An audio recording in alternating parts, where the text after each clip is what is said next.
Todos os dias, mulheres atravessam experiências que marcam suas vidas para sempre. Algumas saem com seus bebês nos braços. Outras com feridas invisíveis causadas pela violência que deveria jamais existir dentro de um hospital. Oi, meu nome é Luana, eu sou estudante de enfermagem e membro da Liga Acadêmica de Enfermagem em Saúde da Mulher, a LAESM, e hoje eu vou falar um pouco sobre o que é a violência obstétrica.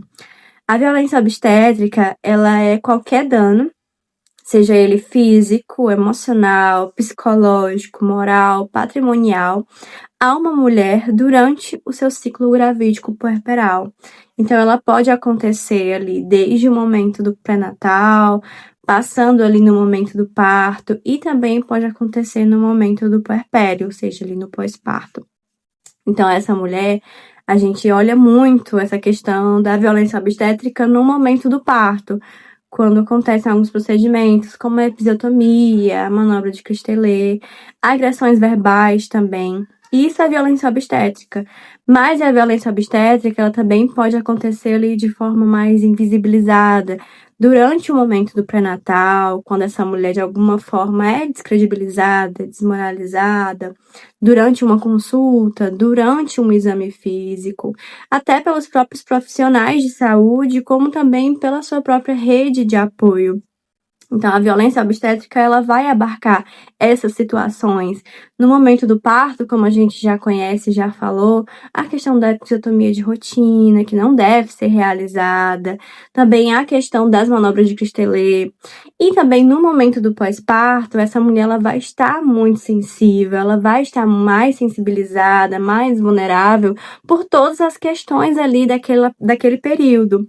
Então, a violência obstétrica, ela pode acontecer quando há uma violência verbal, quando há uma agressão verbal, vindo tanto de um profissional da saúde, como também ali de alguém da rede de apoio. Então, tudo isso se enquadra na violência obstétrica. Então, é nesse momento que nós devemos apoiar, nós devemos estar presentes a essas mulheres, né?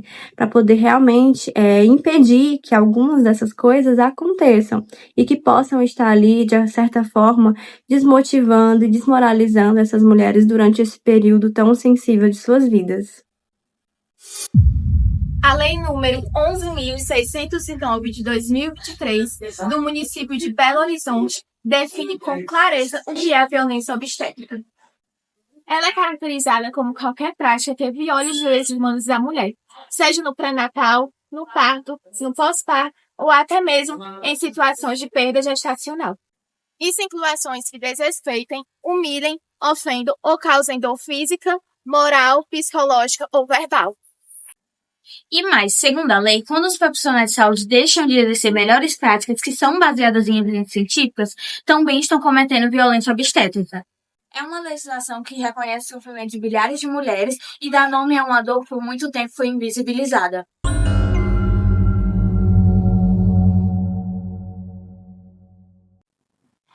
Como foi o teu atendimento na hora na questão da tua gestação, né? Na hora do parto, como é que você foi recebida, né? Como foi lá dentro da sala de parto, inclusive?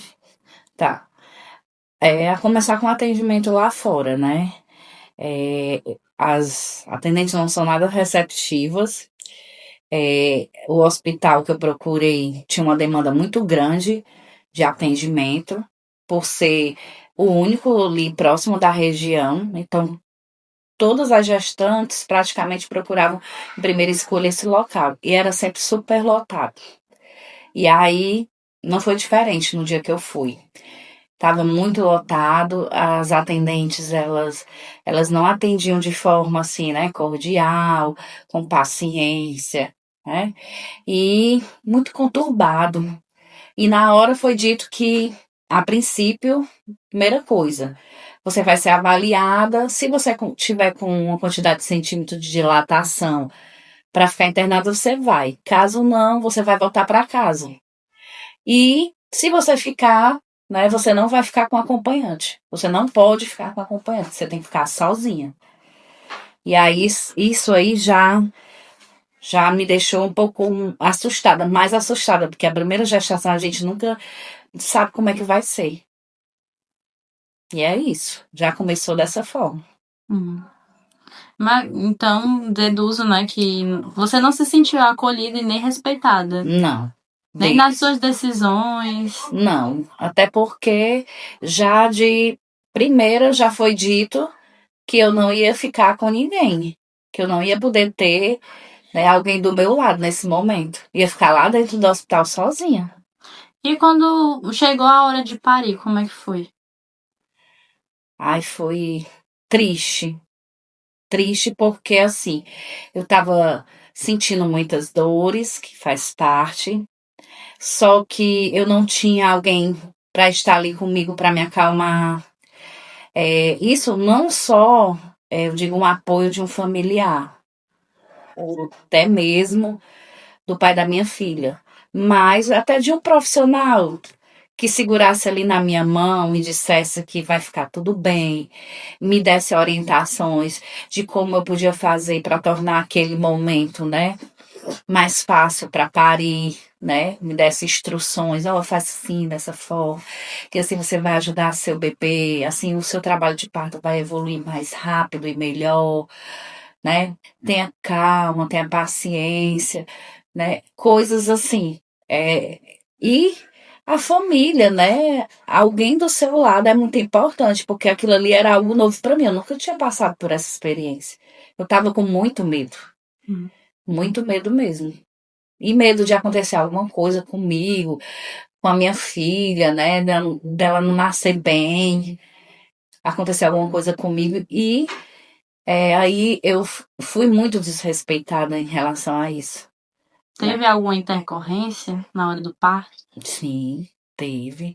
Eu entrei no hospital, né? Depois que eu fui avaliada, o médico disse que eu estava só com 3 centímetros de dilatação. Ele nem queria que eu ficasse, porque achava muito precoce, mas eu insisti. E aí, isso foi de manhã por volta de 9 horas. E eu fiquei o dia inteiro sem poder beber água, sem uma hidratação, né? Assim, com soro, sem beber suco, nem comer nada. Eu fiquei até 1h33 da manhã do dia seguinte, que foi a hora que eu parei, sem me alimentar. Eu já estava fraca, né? Sem forças. E na hora que eu parei, eu apaguei, né? Eu não tive a oportunidade na hora de ver a minha filha, o rosto dela, ter o contato pele a pele, o de amamentar no primeiro momento de vida. E isso foi muito, muito impactante para mim, né? E isso foi por conta do tempo que eu passei sem me alimentar, sem me hidratar, sem poder beber água. Depois eu soube, né, que eu tive uma hipotensão, que foi uma queda de pressão, uma hipoglicemia também, né? A glicemia baixou porque eu estava muitas horas sem me alimentar e tendo muito esforço, né, no trabalho de parto. Isso foi uma intercorrência. Quando eu acordei, quando eu tornei, eu já estava na sala de parto, na recuperação e sem minha filha. Eu não sabia nem para onde ela tinha ido. O que você entende por violência obstétrica, afinal? Violência obstétrica, para mim, é tudo aquilo que a mulher, ela sente, certo? No caso, quando ela é contrariada aos desejos dela. Eu acho que isso tem que ser respeitado. A começar até pela forma como ela quer parir. Se ela quiser parir normal, e ela tiver condições de parir normal, ela vai parir normal. Se ela não quiser mais parir normal, ela quiser ir para uma cesárea, se ela tiver condições, né, de saúde para ir, ela ir. Já desde aí tem que respeitar o desejo de como aquela mulher quer parir. Que para mim, naquele sofrimento todo, chegou o momento de eu pedir para fazer uma cesárea, porque eu não estava aguentando mais. E eles disseram: não, você tem plenas condições de ter um parto normal. Induzir, né? Induziram que eu parisse normal.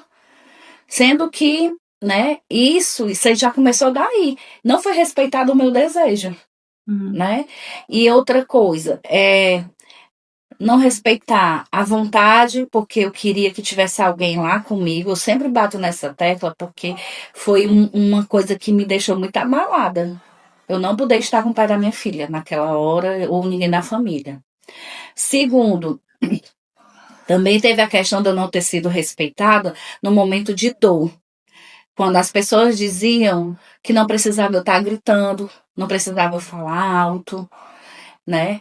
Que aí usaram frasezinhas comuns, né? Na época que costumavam os profissionais falar que eu escutei pessoas dizendo, na hora de fazer, não estava achando bom. Aí agora é gritando, é chorando, sabe? E isso me magoou muito, né? Porque só eu sabia a dor que eu estava sentindo, e só eu poderia mensurar essa dor e não achar que era simplesmente frescura, mas as pessoas estavam dizendo. E outra coisa, né? Eu tive violência obstétrica, hoje eu entendo que foi, porque subiram em cima de mim, empurraram a minha barriga muitas vezes para baixo, porque disseram que a minha filha estava lá em cima, né? E fizeram um corte, né, que se chama episiotomia, na minha vagina, que era para poder a criança sair, porque disse que a criança não conseguia descer. Também romperam a minha bolsa, né, que a minha bolsa não rompeu. Enfim, foram muitas dores, muitos traumas. Então, você entende todas as práticas como violência obstétrica. Tudo isso. Tudo isso E mais um pouco. e mais um pouco. Se eu fosse relatar as outras coisas aqui, eu ia demandar muito mais tempo, porque envolve também muitas outras coisas. Eu citei as mais principais que aconteceu comigo, mas teve muitas outras coisas. Como foi o atendimento na sua gestação e parto, desde o início, né? Desde a entrada até o período de gestação, o período de parto, como foi? O período da gestação foi ótimo. Eu fui bem assistida, bem acompanhada. Porém, o médico que me acompanhava, que fez o meu pré-natal, tudo direitinho, não pôde fazer o meu parto, porque ele viajou. Inclusive, ele tinha deixado a minha cesárea marcada para o dia 11, às 9h30 da manhã, e a minha gravidez, o meu parto antecedeu para o mesmo dia, porém 1h40 da madrugada. Uhum. E aí, foi quando eu entrei em trabalho de parto e fui pro hospital onde eu era acompanhada, né, com o doutor. Ele não tinha outro médico, e me aconselharam a ir pro Curandares, na Aldeota. No caso, eu saí de Maracanaú e fui pro Curandares, lá na Aldeota. Aí, quando eu cheguei lá, eu não pude ter acompanhante, ninguém pôde subir comigo. Eu fiz a ficha, subi às 5 da tarde, fiquei lá na maca, sentindo dor. Tinha outras meninas lá comigo também. E tinha uma enfermeira na frente, assim, sentada num birô, numa mesinha, olhando uma revista. E a moça que tava do meu lado, ela tava gritando de dor. E aí eu lembro quando a enfermeira falou assim, na hora que você tava fazendo, você não sentiu dor. Então cale sua boca. Então eu tava sentindo dor, porém eu tive que me calar. Não pude gritar ou, sei lá, botar a minha dor pra fora, por conta da colega do lado que foi calada por essa fala da enfermeira que estava lá. Então, o tempo que eu fiquei lá, eu mordi o lençol, eu puxava o lençol da maca, né? Não pude esboçar nenhuma reação, né? Não pude esboçar nada do que eu estava sentindo, porque era uma dor muito forte e eu não podia, porque eu fui oprimida. Eu tomei aquilo pra mim, não foi comigo. Mas, como ela falou com a moça do lado, eu senti aquilo pra mim também. Que se eu fizesse também, eu também ia sofrer essa retaliação. Da mesma coisa que ela fez com a moça que estava do lado. Uhum. Aí, e como foi no parto o atendimento com a enfermeira, o médico? Como foi o ocorrido? Fiquei lá, nesta maca, sofrendo e sentindo dor. A dor vinha e voltava, vinha e voltava. Quando foi,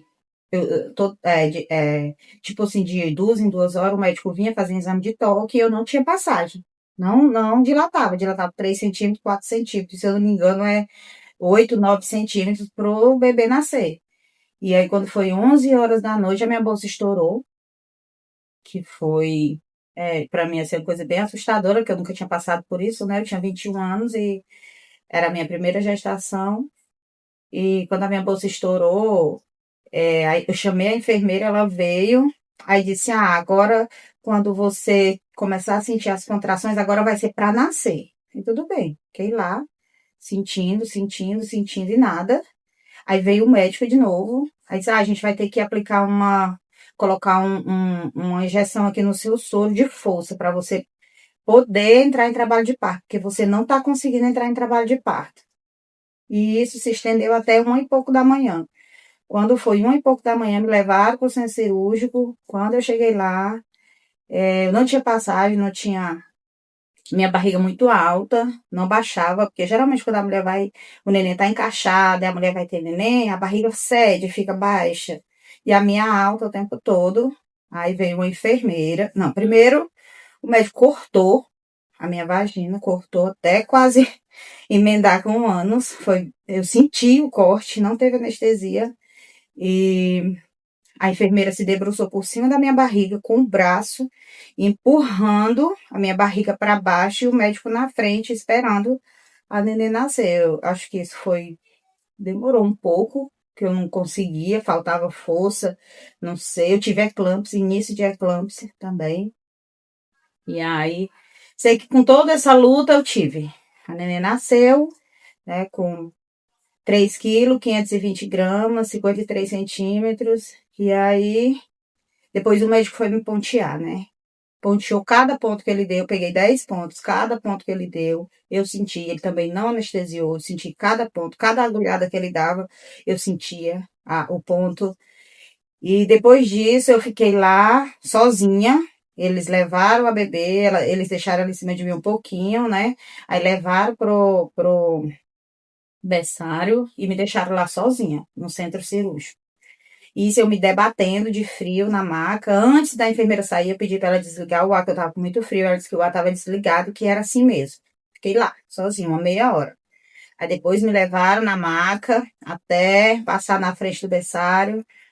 Colocaram a neném entre as minhas pernas e me levaram para a sala de recuperação, né? Que é onde fica todas as mãezinhas.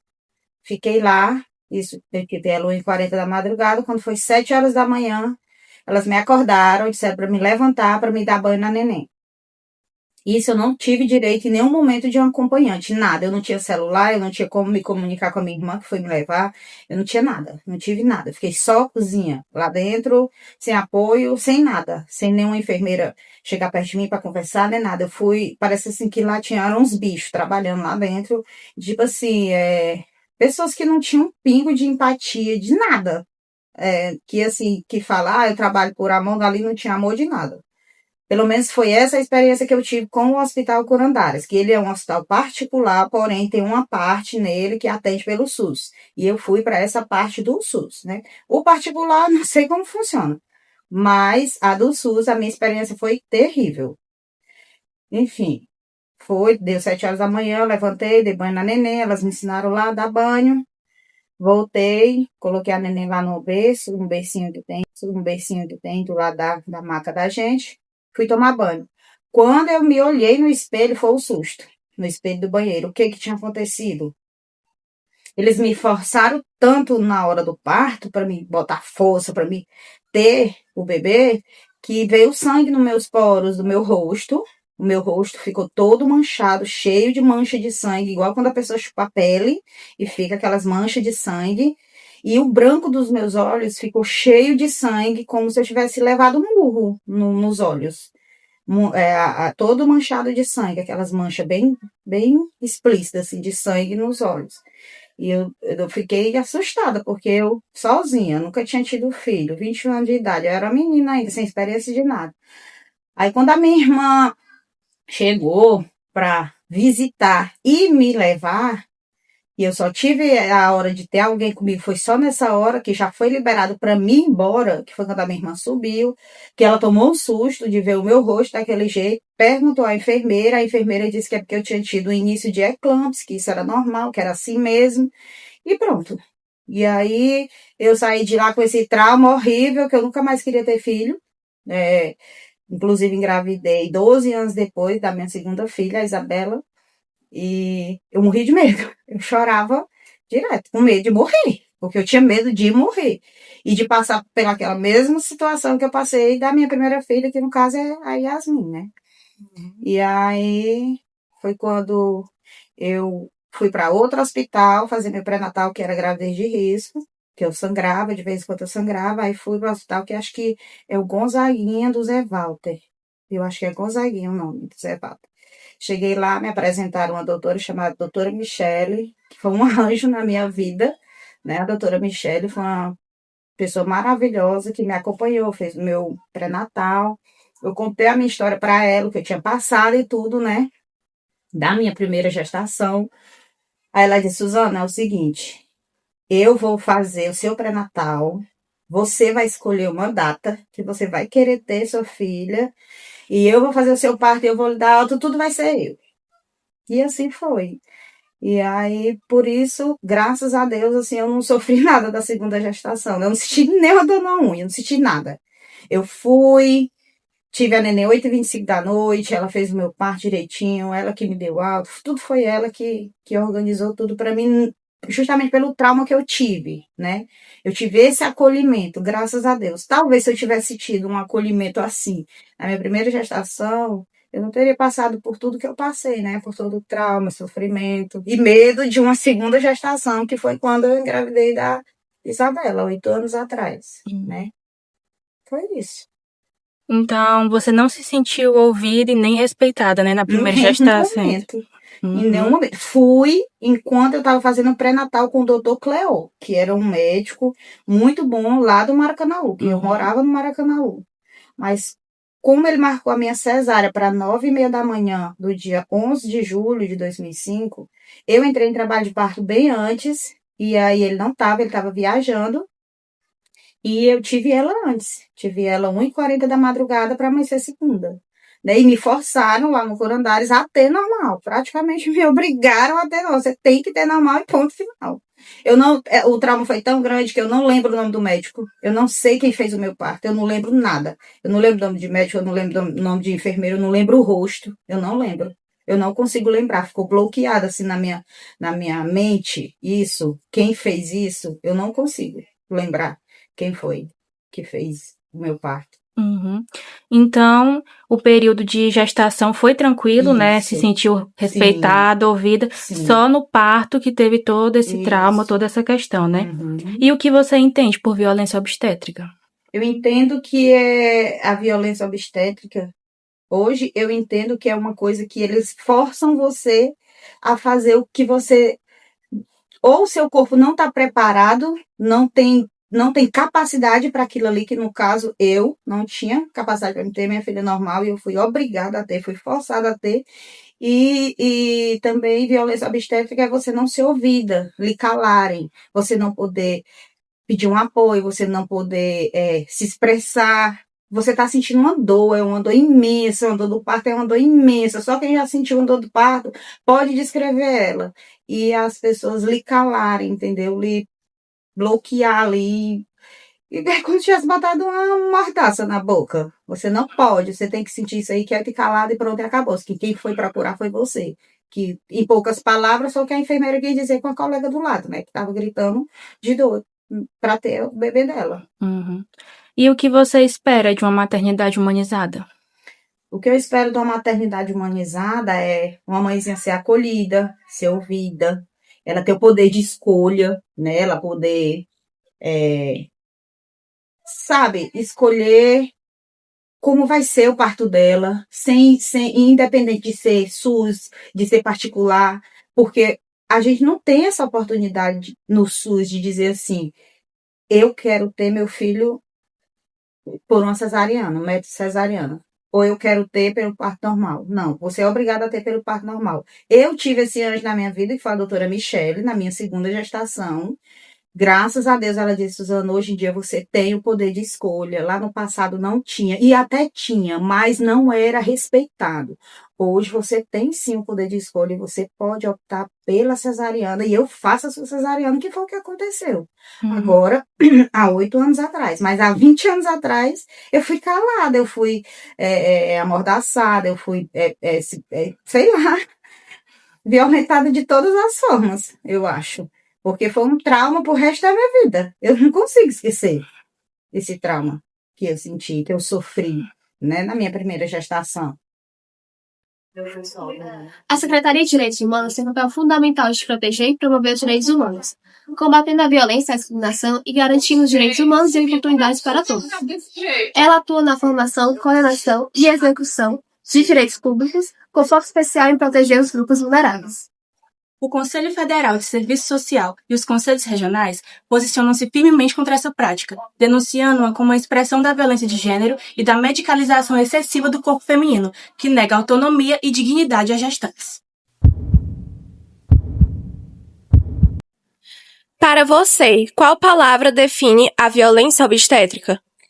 Oi, bom dia. Meu nome é Jéssica Luana, sou estudante do curso de Serviço Social. E hoje, para mim, por vários fatos, né, que eu vi e que já vivenciei, é a insegurança. Porque, assim, muitos profissionais de hoje em dia não estão capacitados para fazer a escuta, né, ouvida pro paciente. Então, é insegurança. Eles não passam a segurança que o paciente precisa. Agressão, Negligência, invasão e violência. Abominável. Toda mulher tem o direito de um parto digno, seguro e respeitoso. Ouvir, acolher, cuidar também é um ato de justiça social. Por isso que a gente não pode normalizar a violência obstétrica, porque cuidar do corpo de uma mulher também é cuidar da vida.